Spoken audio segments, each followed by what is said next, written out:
നമസ്കാരം, പുതിയൊരു വീഡിയോയിലേക്ക് എല്ലാവർക്കും സ്വാഗതം. അപ്പോൾ ഇന്നത്തെ വീഡിയോയിൽ നമ്മൾ നോക്കാനായിട്ട് പോകുന്നത് നമ്മുടെ പുതിയ കോച്ച് ഡേവിഡ് കത്താല കേരള ബ്ലാസ്റ്റേഴ്സിനോടൊപ്പം ചേർന്ന് കഴിഞ്ഞിട്ടുണ്ട്.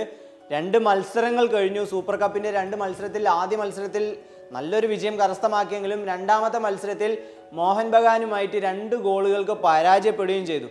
എന്തായാലും ഈ 2 മത്സരങ്ങൾ ഡേവിഡ് കത്താലയുടെ കീഴിൽ നമ്മൾ നോക്കുകയാണെങ്കിൽ 2 മത്സരങ്ങളിലും നല്ല മത്സരം ബ്ലാസ്റ്റേഴ്സ് കാഴ്ചവെച്ചിട്ടുണ്ട് എന്ന് പറയുന്നത് ഒരു പോസിറ്റീവ് വശമാണെങ്കിൽ പോലും രണ്ടാമത്തെ മത്സരത്തിൽ തോൽവി നമുക്ക് ഏറ്റുവാങ്ങേണ്ടി വന്നു എന്നുള്ളതാണ്. അതിൽ രണ്ടാമത്തെ മത്സരത്തിൽ ചാൻസുകൾ ക്രിയേറ്റ് ചെയ്തു, പക്ഷേ കൺവേർട്ട് ചെയ്യാൻ ബ്ലാസ്റ്റേഴ്സിന് സാധിക്കാത്തതാണ് ബ്ലാസ്റ്റേഴ്സിന് വലിയ തിരിച്ചടിയായി വന്നത്.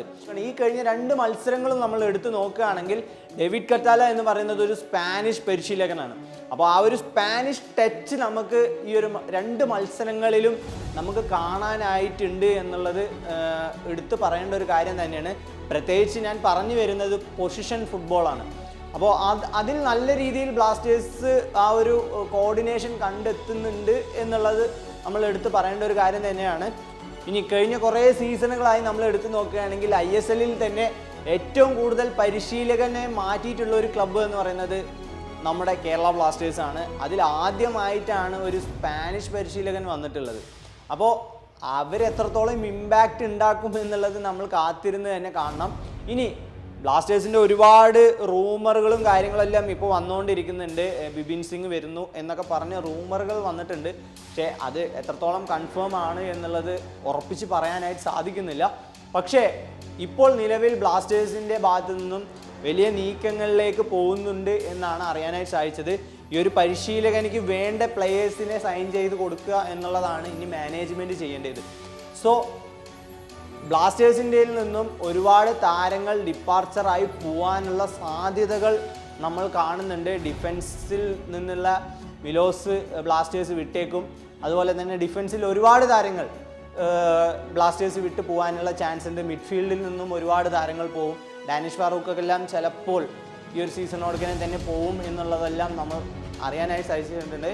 ബ്ലാസ്റ്റേഴ്സിൽ ഇപ്പോൾ നിലവിൽ നമ്മൾ നോക്കുകയാണെങ്കിൽ 3 സൈനിങ്ങുകൾ ബ്ലാസ്റ്റേഴ്സ് നടത്തിയിട്ടുണ്ട്.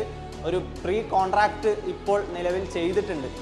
അതിൽ ആദ്യത്തേത് എന്ന് പറയുന്നത് ഗോൾ കീപ്പിങ്ങിൻ്റെ സൈഡിലേക്കാണ്.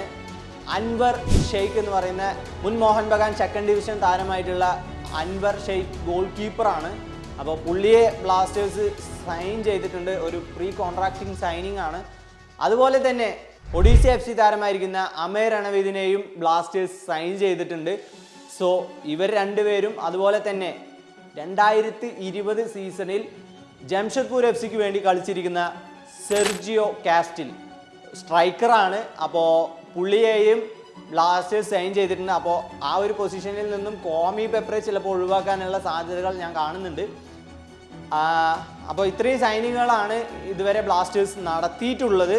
ഇനി കുറച്ച് കാര്യങ്ങൾ കൂടി പറയാനുണ്ട്. ഒരുപാട് താരങ്ങൾ നമ്മൾ ലോണിൽ വിട്ടതുണ്ട്.